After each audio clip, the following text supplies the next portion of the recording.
성경을 한마디로 정리하면 제가 이렇게 한번 써봤습니다. 같이 한번 읽어보겠습니다. 시작. 창조주 하나님이 선별하신 사람들과의 언약하시고 메시아 예수의 십자가로 세상 죄를 구속과 보혜사 성령으로 인간을 거듭나게 하심을 통해 타락한 인간을 구원하는 이야기. 그러니까 성경을 구속사 이렇게 하고, 구속사는 쉬운 말로 이렇게 구원사, 구원하는 이야기 이렇게 있죠. 주어는 항상 이 세상은 만드신 분도 하나님이고 마무리하실 분도 하나님이고 인도하시고 통치하시고 다스리시는 분도 창조주 하나님이시죠. 그런데 몇 명의 인간들을 이렇게 선별을 하셔가지고 약속을 하셨죠. 거기에 핵심 약속이 바로 아브라함 언약, 그리고 다윗 언약이고 예수님의 보혈의 피, 새 언약. 이런 먼저 언약을 약속하시고 그 다음에 언약을 성취하신 하나님. 그런 식으로 하나님이 역사를 운행해 왔죠. 그 포인트, 그 핵심 중에 하나가 누구예요? 예수 그리스도 메시아. 그 십자가로 세상의 죄를 구속했죠. 모든 세상의 죄. 믿는 사람들의 죄만이 아니고 안 믿는 사람들의 죄까지도. 그들이 몰라서 이제 안 믿어서 그런 거지. 이미 그들의 죄까지도 대속을 했죠. 그런데 그것이 아니고 예수님은 이 땅에 오셔가지고 잠깐 사시되 가셨어요. 오신 김에 계속 있으시지. 왜 떠나셨어? 그냥 여기서 그냥 지상천국, 천년왕국 계속 하시지. 왜 잠깐 하시다 떠나셨지? 아쉽잖아요. 그 아쉬운 부분을 누구로 채우셨냐면 누구로요? 보혜사 성령으로. 그래서 보혜사 성령은 여기서 이 땅에 2000년 전에 오셔가지고 아직까지 살고 있어요. 몇 년 동안요? 네, 2000년 동안 지금 살고 계세요. 그래서 모든 민족이 예수님을 믿도록 성령님께서 역사하고 이렇게 있죠. 근데 성령님이 이 복음 전파에도 간섭하시지만 핵심 포인트는 뭐냐면 인간을 다시 새롭게 하는 그 일을 하고 계세요.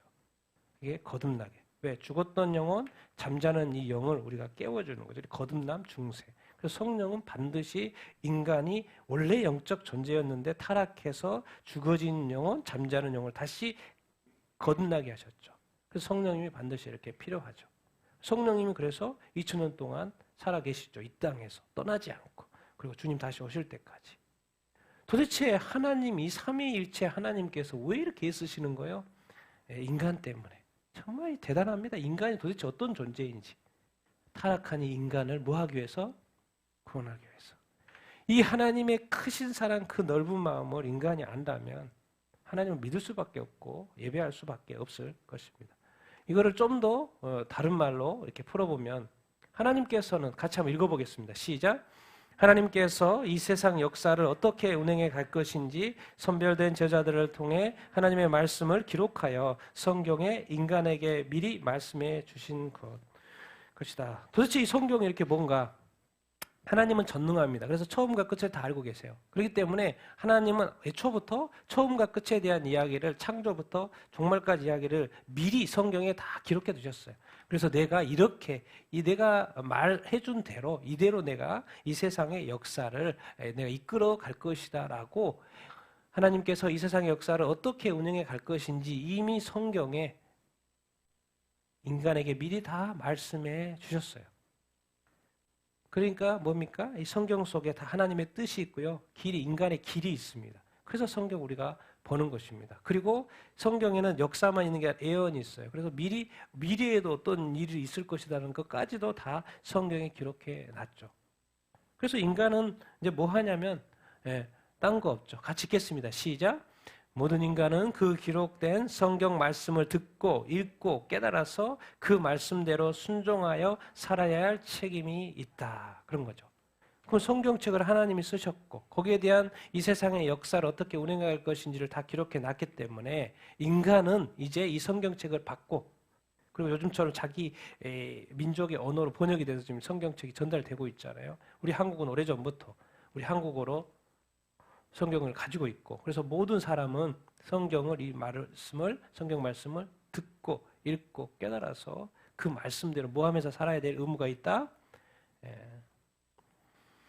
순종하면서 살아야 될 책임이 있는 것입니다. 그렇기 때문에 성경을 봐야 돼, 안 봐야 돼요? 봐야 합니다. 그리고 마지막에 우리가 그리스도의 심판대 섰을 때도 우리가 그 무엇에 대한 판단의 기준에 의해서 우리를 또 이렇게 재판하고 우리 주님이 심판하시겠습니까? 말씀의 기준에 의해서. 그렇기 때문에 성경은 우리에게 아주 중요합니다. 그래서 우리가 반드시 읽어야 합니다. 듣고 또 깨달아야 이렇게 하는 어떤 것이죠. 여러분 다시 한번 기억하십시오. 성경 속에 하나님의 뜻이 있고요. 또 우리가 가야 될 길이 있습니다. 그래서 우리가 성경을 계속해서. 그러니까 인간은 딴 거 없잖아요. 교회가 도대체 모여서 뭐 합니까? 예배드리면서 반드시 뭘 해요? 설교를 하죠. 목사님은 도대체 뭐 하십니까? 설교. 뭐 가지고 설교하세요? 딴 거 없죠. 하나님 말씀. 그래서 계속해서 하나님의 뜻이 무엇이고 우리가 무엇을 깨달아야 되고 또 어떻게 살아야 되는지에 대해서 이 말씀 가지고 하죠. 그만큼 이 성경은 하나님께서 교회에게 주신 모든 사람들에게 주신 말씀. 그래서 우리 쪽의 입장에서는 읽고 듣고 깨달아야 된다. 그래서 만약에 여러분이 성령으로 거듭나서 영이 활성화되어 있고요. 영적으로 뭔가 좀 생동감이 있다. 그러면요. 자동으로 뭐를 찾게끔 되어 있냐면 영의 양식을 찾게끔 되어 있습니다. 근데 그 영의 양식이 뭐예요? 말씀인 거죠. 근데 만약에 말씀 보는 것이 습관화는 또 다른 문제고 저 말씀을 저거 보고 싶어하는 말씀 이런 것들에 대한 어떤 욕구가 있는지를 우리가 자꾸 생각해 볼 필요가 이렇게 있습니다. 그것이 뭘 가르쳐주냐면 나의 영의 상태를 가르쳐 주기 때문에 그렇습니다. 얼마나 많은 그리스도인들이 자기 생각으로 살아가는지 모르겠습니다. 자기 혼적인 생각으로 영적인 인도함 따라 가는 게 아니고 그 차이가 분명히 있습니다.